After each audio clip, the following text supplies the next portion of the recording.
बंदो गुरुपद कंज कृपा सिंधु नररूप हरि महामोह तुम पुंज जासु बचन विकरण करो। धन्य धन्य सतगुरु सुखदाओ महिमा कही न जाए। जो कुछ कहो तुम्हारी कृपा मोते कछु न बसाए। और व्यक्त रूप में प्रातः स्मरणीय अनंत श्री विभूषित परम पूज्यपाद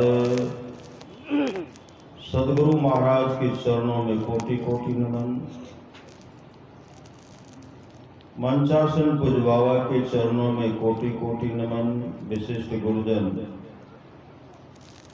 उपस्थित सत्संग प्रेम महानुभावों, माताओं एवं बहनों, सभी के अंदर में बैठे हुए परमात्मा को कोटि कोटि नमन। अभी हम लोग सत्संग में बैठे हुए हैं। भगवान श्री राम अपने प्रजा को उपदेश के रूप में सुना रहे हैं। बड़े भाग मानुष तन पावा।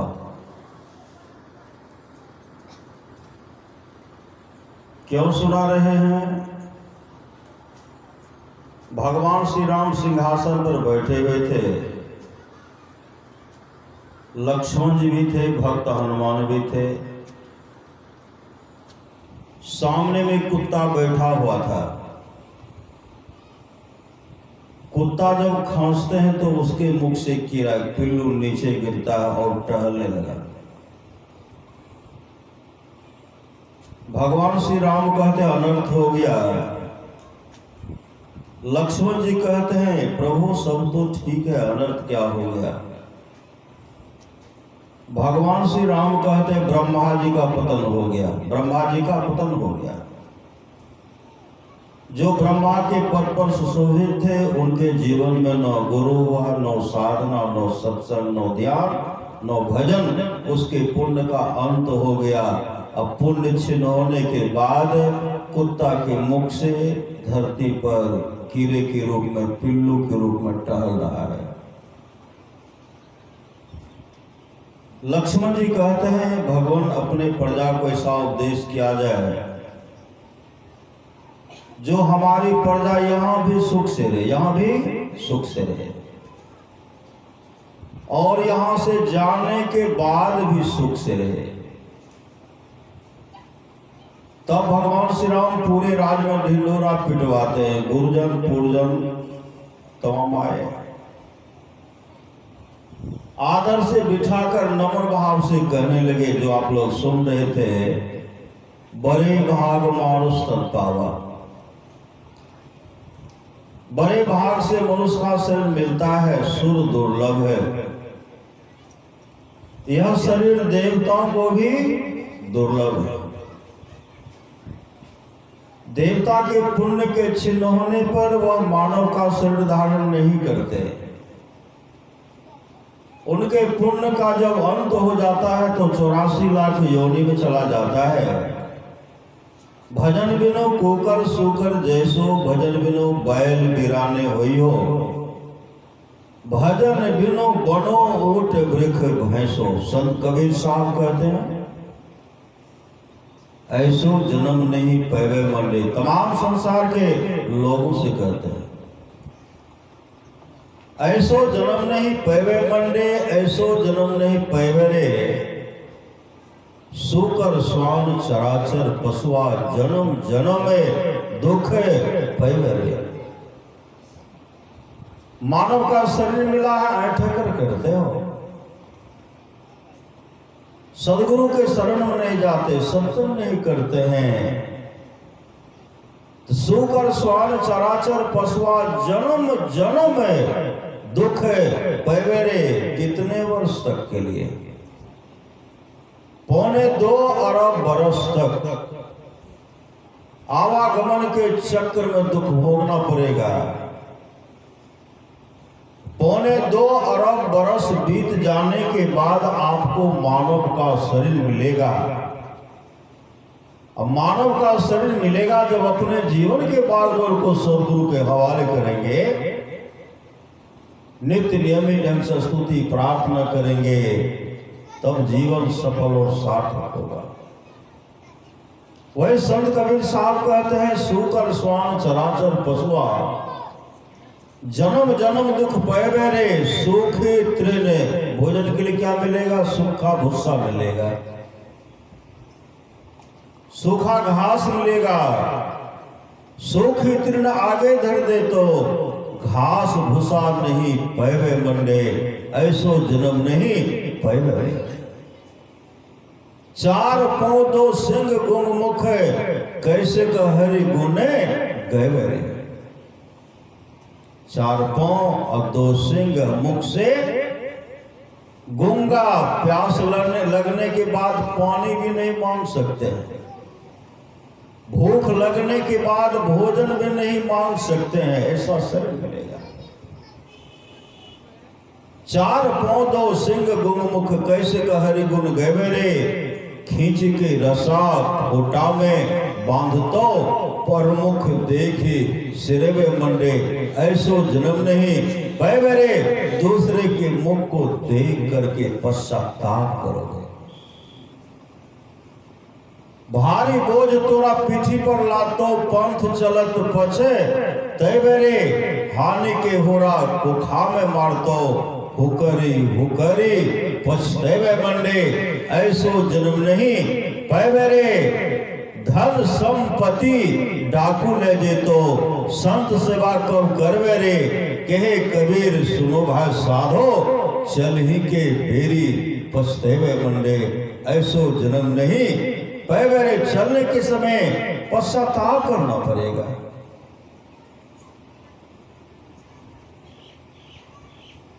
गीता स्वामी कहते, ओ गंगाराम तेरा सुगना पिंजरा पुराना हो गया,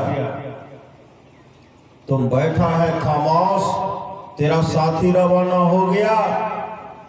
मौत रूपी बिल्ली बैठी है तेरी ताक में, मोढ़ तू पछताएगा मिल जाएगा जब तो राख में। ओ मुसाफिर कर तैयारी, गाड़ी आने वाली है, तत्काल ही छूट जाएगी, सीटी बजाने वाली है। मौत रूपी डाक गाड़ी जिस समय में आएगी, कहे गीता नंद यहाँ की सारी संपत्ति यहीं रह जाएगी।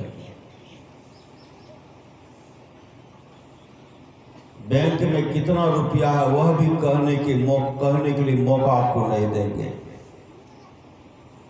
घर के किस कोने में आपने सोना चांदी हीरा जवाहरात को रखे हैं, पुत्र से कहने को मौका नहीं देंगे, पत्नी से कहने का मौका नहीं देंगे, और जमदोत घसीटते हुए लेके चले जाएंगे।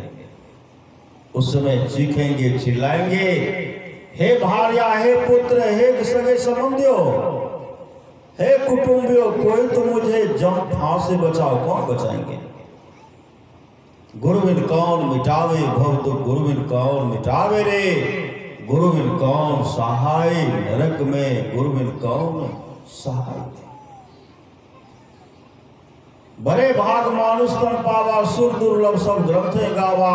साधन धाम मोक्ष कर द्वारा, पाए जही पर लोक समारा। सो परत्र दुख पावई, सिर धुनी धुनी पछताए। कहाँ? अभी तो ऐठ कर करता है। जीवन में शुभ काम नहीं होगा, जमदूत घसीट करके लेके चले जाएंगे, और जमराज की अदालत में पटक देंगे, और ऊपर से मुकदर चलाएंगे, मुकदर से पीटेंगे। उस समय बचाओ बचाओ, कौन बचाएंगे? सच्ची घटना है। कहते मरने के बाद क्या होगा? सभी की मौत है, एक दिन न कोई रहेंगे यार। हम लोग आज से संसार में हैं। इस मुश्किल में अद्भुत मूसा है कभी से घुसा, जब से यह संसार बना है तभी से घुसा। शरीर रूपी मुश्किल में जीवात्मा रूपी मूसा कब से है? कहा जब से सृष्टि बनी है। कहते हम लोग दुख से दुखित होकर कितना रोए, कहा उस आंसू को जमा किया जाता, समुद्र के रूप में दिखलाई पड़ता। इस संसार में इतना बार जन्म लिए और मृत्यु को प्राप्त हुए। कहते मांस के लोथरा को छोड़िए, सिर्फ हड्डी को एकत्र किया जाता तो पहाड़ की चोटी से कहीं अधिक दिखलाई पड़ता। इतने दिन सब लोग संसार। कहते मरने के बाद क्या होगा? एक सेठ था जो मलमल पर सोता था, मखमल पहनता था। भोजन तरह तरह का सुस्वादिष्ट भोजन, 56 प्रकार का भोजन व्यंजन खाते थे। मांस मछली अंडा शराब का भी सेवन करते थे। उनके दरवाजे के सामने एक गरीब व्यक्ति लाजर था जो गुरु से युक्ति लेकर के हमेशा नाम का सुमरण करते रहते थे। नाम शेर जो खाते थे, मेज पर जो चूर चार गिरता था उसके लिए भी तरसते रहते थे, लेकिन वह जीवन में कभी दान भी नहीं करते थे। दान नहीं करते थे। संजोग से सेठ की मृत्यु हो गई। सेठ को जला करके राख कर दिया गया। लाजर की भी मृत्यु हो गई, उनको कब्र में दफना दिया गया। लाजर को लेने के लिए देवदूत आते हैं, वह देवलोक को चले जाते हैं। विपत्ति में भी जो नाम का सुमरण के, दुख में भी जो नाम का सुमरण के, लाजर देवलोक को चले जाते हैं। धनी से खाने पीने मामूल जीवन को बर्बाद कर दिए। खाए खुराका, पहन पोशाका, जम का बछड़ा पलता भी बहुत। तेरे से आदमी है जो खाने पीने में अभी तक सुधार नहीं लाए। संत महात्मा लोग कहते एक अंडा खाएंगे 101 बार अंडा बनना पड़ेगा। एक मछली खाएंगे 101 बार मछली बनना पड़ेगा। मुर्गा का, पाठा का, खस्सी का एक कुटिया खाइए 101 बार बने, 101 बार बनना पड़ेगा। कहते भक्त मरे क्या रोइए, वो तो अपने घर जाए। कहते भक्त मरते उनके लिए मत रोइए, वो तो अपने घर को जाए। रोइए साकट बाप हो, कहो साकट के लिए रोइए जो हाटो हाट बिका है, हाट बिक्री होगा उसका। जमराज की अदालत में जमराज उनसे हिसाब पूछते हैं। जीवन में कभी शुभ काम नहीं, खाने पीने में वो जीवन को बर्बाद कर देते। जमराज कहते हैं जमदूतो इसको पीटो। पिटाई जब शुरू किए, चीख रहे, चिल्ला रहे हैं, बचाओ बचाओ। कौन बचाएंगे? हे भारिया, हे कुटुंबियों, हे जग सके संबंधियों, बचाए। कौन बचाएंगे? इतनी पिटाई कर रहे हैं। कहते जोरों की प्यास लगी, मुझे पानी दीजिए। जमराज कहते कभी प्यासे को पानी पिलाया था? कहा भोजन दीजिए। कहा कभी भूखे को भोजन दिया था? कहा मौका कहाँ मिला? मौका कहाँ मिला? जमराज कहते जिस समय तू खा रहा था तेरे सामने कुत्ता बैठा हुआ था। जिस समय तू खा रहा था तुम्हारे सामने कौवा बैठा हुआ था। आधा टुक्का भी दे देता, आधा ग्रास भी दे देता। आज तुमको भोजन की कमी नहीं होती। आज तुमको भोजन कमी नहीं होती, लेकिन किवाड़ बंद करके खाते थे। कोई देख नहीं ले, घर को बंद करके।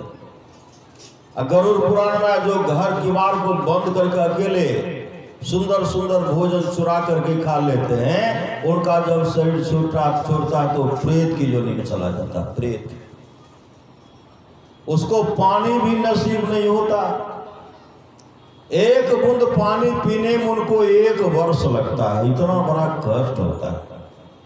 इसलिए कहते हैं आपस में मेल से रहिए, अब बांट कूट करके खाइए, सत्संग भजन करिए। जमराज का अदालत काहे के लिए जाना पड़ेगा? देव लोग को चले जाएंगे, अच्छे लोग को चले जाएंगे, और वहां न भूख लगेगी न प्यास लगेगी, न भूख लगेगी न प्यास लगेगी। जमदूत पिटाई कर रहे हैं तो कहते हैं पानी का पानी नहीं मिलेगा, कहते हैं शराब पीने में बहुत आनंद आता है, इनके मुख में तेजाब डालो, तेजाब पिलाते हैं। इतना बड़ा कष्ट, चीख रहे, चिल्ला रहे हैं, पिटाई हो रही, भागते हैं। जैसे पीप के कुंड में ठोर को सटाते हैं, उसमें भी नुकीला जीव जंतु था, उनके ठोर को बिंद डालते हैं, छलनी कर देते हैं, वहां से भागते हैं। 80 पत्र वृक्ष है, उस वृक्ष के पास जब गए, वहां गए तो छाया मिलेगा। छाया क्या मिलेगा? जैसे यह पहुंचता है, वृक्ष से बहुत बड़ा आग का गोला गिरने लगता है और उससे जलने लगता है। उस वृक्ष का पत्ता जो टूट करके गिरता है, तलवार से भी तीक्ष्ण धार है, उनके शरीर पर जो गिरता है, शरीर का अंग कट कट करके अलग हो जाता है। इतना बड़ा कष्ट होता है। संत महात्मा लोग कहते हैं उस कष्ट से बचना चाहते हैं, तो भगवान श्री राम क्या कहते हैं? साधन धाम मोक्ष कर द्वारा पाएंगे ही पर लोक समारा, सो परत्र दुख पावे सिर धुनी धुनी पछता, काल है कर्म ईश्वर ही मिथ्या दोष लगा। आज वह से पश्चाताप कर रहे हैं और धर्मराज से कहते 1 बूंद पानी, कहा नहीं। ऊपर देखते हैं जो गरीब व्यक्ति लाजर एक दाने के लिए तरसते रहते थे, आज देख रहे वह गरीब व्यक्ति पिता अब्राहम के गोद में बैठे हुए हैं। पिता अब्राहम उनको अपने हाथ से लड्डू खिला रहे हैं। धनी सेठ कहते हैं, हे पिता अब्राहम, जब मैं सेठ के शरीर में था सुंदर सुंदर भोजन खाता था, वहां सुंदर सुंदर भोजन खाता था, यहाँ भी तो सुंदर सुंदर भोजन मिलता हमको। पिता अब्राहम कहते वहां सुंदर सुंदर काम करता तब तो सुंदर सुंदर भोजन मिलता। लाजर तो वहां दुख में था, लाजर को यहाँ मिठाई क्यों खिला रहे हैं? कहा लाजर विपत्ति में भी नाम का स्मरण किया, परमात्मा को याद किया। आज लाजर के जीवन में किसी चीज की कमी नहीं है। तब कहते हैं कम से कम 1 लड्डू हमको भी का नहीं।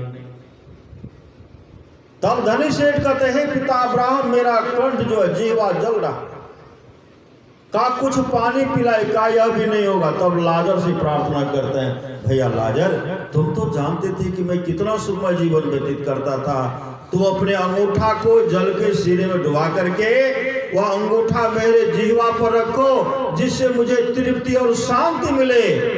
इस तरह जो कह रहे हैं, पिता अब्राहम कहते यह भी होने वाला नहीं। उसी समय जमराज कहते हैं, ऐ जमराज जमदूतो उठाओ, इसे कुंभी पाकर नरक में गिराओ।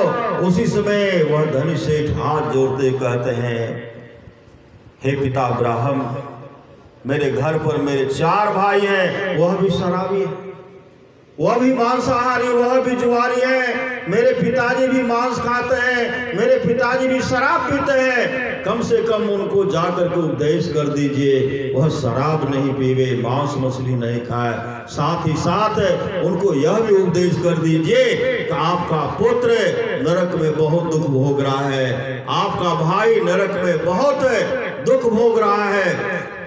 हम तो दुख भोग ही रहे, कम से कम मेरा भाई मेरे पिताजी नरक में नहीं आवे, कम से कम उनको उपदेश कर दीजिए।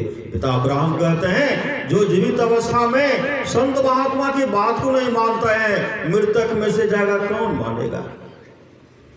कहा कम से कम लाजर को भेजिए। कहा लाजर के बात को कौन मानेगा? उसी समय जमदूत उनको उठाते हैं, अकुंभी पाक नरक में गिराते हैं। 4 ही दिन का खेल था, कई हजार वर्षों तक नरक में दुख भोगना पड़ेगा, 4 ही दिन का खेल था। उसी समय लाजर के गुरु लाजर के घर पर आते हैं। एक बहन कहने लगी, गुरुदेव मेरा भाई लाजर संसार चल बसा, उनको कब्र में दफना दिया गया है, मेरे भाई लाजर को जीवित कर दीजिए। एक बहन कह रहे, नहीं गुरुदेव मेरे भाई लाजर को जीवित मत कीजिए, कम से कम मेरा भाई लाजर कब्र में चैन की नींद से तो सो रहा है। जब मेरा भाई लाजर जीवित था उनके शरीर में काफी घाव भरा हुआ था, काफी कष्ट हो रहा था और उनके घाव को कुत्ता करके चाटा करते थे। कम से कम मेरा भाई लाजर कब्र में चैन से तो सो रहा है। एक बहन कह रहे जिंदा कर दीजिए, एक बहन कह रहे नहीं गुरुदेव मत जिंदा कीजिए। उसी समय उनके गुरु कब्रिस्तान की ओर पहुंचे जहां लाजर को दफनाया गया था, और लाजर के कब्र के पास जाते हैं और वहां कब्र के पास जाकर के कहते हैं, लाजर तेरा गुरुदेव कह रहा, तेरा गुरु कह रहा है तू कब्र से बाहर आ, तेरा गुरु कह रहा तू कब्र से बाहर आ। कहने भर का देर था, जोरों की हवा बहने लगी, कब्र पर जो मिट्टी रखा हुआ था, जो सामान जो रखा हुआ था कब्र से निकलता है, मिट्टी की भी निकल गया, जो सामान रखे थे वह भी निकल गया, और लाजर कब्र से बाहर आता है और शरीर में फफोला पड़ा हुआ था, अपने सदगुरु के चरण में लिपट जाते हैं और सदगुरु के शरीर को सहलाते हुए कहते हैं, पुत्र अब तुम धर्म का प्रचार करो, तुम सत्संग क्या करो। ऐसे होते हैं सामर्थ्यवान सदगुरु। वही लाजर धनी सेठ के भाई से कहते हैं, पिताजी से कहते हैं, आपके पुत्र को आपके भाई को बहुत कष्ट भोगना पड़ रहा है, इसलिए आप खान पान में सुधार कीजिए। भाई भी खान पान में सुधार किए, पुत्र भी खान पान में सुधार करके अपने जीवन के बागडोर को सदगुरु के हवाले के सत्संग नित्य और ध्यान नित्य करते हुए अपने जीवन को सफल और सार्थक कर लिए। वही भगवान श्री राम कहते हैं, मानव का शरीर मिला उद्धार कैसे होगा, करण धार सदगुरु दृढ़ावा, दुर्लभ साथ सुलभ करि पावा, जो उतरे भवसागर नर समाज पाए, सो कृत निंदक मंदमती आत्म हने गति जाए, जो उतरे भवसागर नर समाज पाए, सो कृत निंदक मंदमती आत्म हने गति जाए। संत कबीर साहब कहते हैं, अगर इस बार चूक जाएंगे, संत कबीर ने कहा, पछतावे रे बेईमान, कर्ज में नर्तन मिला उसको तो बिसरा गया, सूद का जिक्र क्या मूलधन भी खो गया, धर्म की डिग्री हुई कालपुर की आएगी, जिंदगी अधम तेरी नीलाम कर ली जाएगी। पछतावे रे बेईमान, गुरु के बिसारी पछतावे, अरे जल हीरा मोती संपत्ति बहुत, सब धन ठामे रहतो, ऐ तो जमदूत कामो नहीं दे तो तुरा, माई बाप भाई पुतली उलटी जे तो बेहतर देवे बाय, आगो आगो कहरिया भैया डोलिया लेने जाए, पाछू से जमरैया डंडा देने जाए, कहत कबीर सुनो हो साधु भाई, अवसर बीतल जाए छो करी नहीं पाए, समय जा रहा है उपाय कर लीजिए। संत पलटू साहब कहते भजन आतुरी कीजिए, भक्ति करने में देर मत कीजिए। कहते प्राणी जपले तू सतनाम, अब की चोट माफ नहीं होगी, दूचल दूलन अचल मुकाम, प्राणी जपले तू सतनाम। भजन आतुरी कीजिए और बात में देर, और बात में देर। कहते संसार के काम में देर होने दीजिए, मकान अधूरा बना पड़ा हुआ है, आपके पुत्र पूरा कर लेंगे, पोता पूरा कर लेंगे, पर पोत्र पूरा कर लेंगे।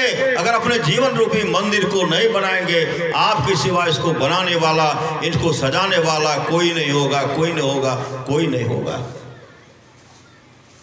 और बात में देर जगत में जीवन थोड़ा, मानुष तन धन जात गोर धरी करो नहीं हो रहा, कांच महल के बीच पवनिक पंछी रहता, 10 दरवाजा खुला उड़न को नित उठी चाहता, भज लीजिए भगवान याही में भल है अपना, आवागमन छुटे मिटे जन्म की कल्पना, पलटू अटक न कीजिए 84 घर, फिर कहते अगर देर कीजिएगा तो 84 लाख योनि में जाना पड़ेगा, 84 घर फिर भजन आतुर कीजिए। और बात में देर, कहते अफसोस मूढ़ मन तो मुद्दत से सो रहा है, सोचान था कि घर में अंधेर हो रहा है, 84 लाख मंजिल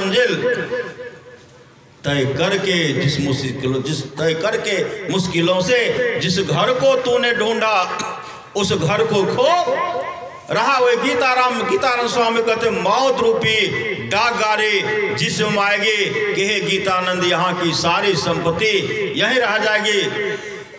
रे मन मुसाफिर निकलना पड़ेगा, काया कुटी को खाली करना पड़ेगा, भाड़े के क्वार्टर को क्या तू संभाले, जिस दिन तुझे घर का मालिक निकाले इसका किराया भी भरना पड़ेगा, काया कुटी को खाली करना पड़ेगा, आएगी नोटिस जमानत न होगी, बल्ले गढ़ कुछ अमानत न होगी, हो करके कैद तुमको चलना पड़ेगा, काया कुटी को खाली करना पड़ेगा। जमराज के जब तुम अदालत चढ़ोगे पूछेगा मालिक तो क्या तुम कहोगे, पापों की अग्नि में जलना पड़ेगा, काया कुटी को खाली करना पड़ेगा, मेरी मत मानो जमराज का मानेगा, तेरा कर्म द्वारा तुझे मार भगाएगा, घोर नरक में दुख सहना पड़ेगा। अभी क्या मिल रहा है, काजू किशमिश रस कदम कच्चा पका हर चीज व्यवस्था, घोर नरक में पीप भी नसीब नहीं होगा, इतना कष्ट होगा, घोर नरक में दुख सहना पड़ेगा, काया कुटी को खाली करना पड़ेगा, कहे गीतानंद फिरेगा तो रोता, 184 बीच खाएगा गोता, फिर जन्म और मरना पड़ेगा, काया कुटी को खाली करना पड़ेगा। इसलिए संत महात्मा लोग कहते हैं जागो जागो गुरु पद लागो, जगत मोड़ों में खेला है, करना है सो जल्दी कर लो, 2 दिन जीवन मेला है, यह मौका है। इसलिए अपने जीवन के बागडोर को सदगुरु का हवाले कीजिए और अपने जीवन को सफल और सार्थक कर लीजिए। देखते हैं अमर मुनि का उपदेश है, 100 काम को छोड़ करके स्नान करना चाहिए, 1000 काम को छोड़ करके भोजन करना चाहिए, 1,00,000 काम को छोड़ करके सत्संग करना चाहिए, करोड़ों काम को छोड़ करके अपने जीवन के बागडोर को सदगुरु के हवाले करना चाहिए। भगवान श्री कृष्ण की वाणी है, निष्पाप उद्धव जी, कोई कितना भी अश्वमेध यज्ञ कर ले, कृष्ण चंद्रन आदि व्रत कर ले, उसके द्वारा में सुलभता से प्राप्त नहीं होता। बस एक सत्संग ऐसा जरिया है जिसके द्वारा में सुलभता से प्राप्त हो जाता, उस भक्त के वश में हो जाता और उस भक्त का परम कल्याण हो जाता। परमाराज समाज की वाणी है, जो लोग बहुत दिनों से सत्संग करते आ रहे हैं, अभी कर रहे हैं, आगे भी करेंगे, वे सभी महासुख के भागी होंगे। यहाँ बराबर सत्संग होते आ रहा है, बराबर होता है कि नहीं? पहले कई बार हुआ, अभी भी हो रहा, आगे भी होगा।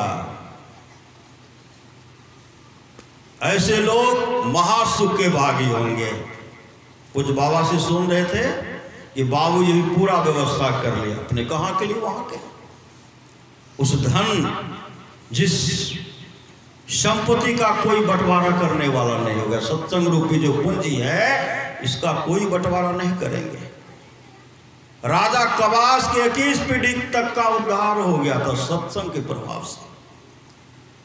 भगवान नरसिंह भक्त प्रहलाद से कहते हैं, प्रहलाद किसी भी कुल में, जिस कुल में मम भक्त, एक भी भक्त मेरा भक्त हो जाता है, 100 पीढ़ी को तार देते हैं, 100 पीढ़ी का उद्धार हो जाता है, सत्संग से होता है।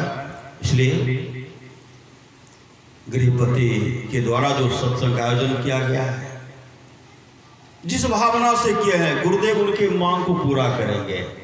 अगर मां से प्रार्थना करता, उनके मांग को आप सब कुछ तो आप ही जानने वाले हैं, उनके मांग को हे सदगुरु आप पूरा करेंगे। बोलिए प्रेम से श्री सदगुरु महाराज की जय। अब हम लोग परम पूज्य पाद बाबा से सुनने की कृपा करें। श्री सदगुरु महाराज की जय।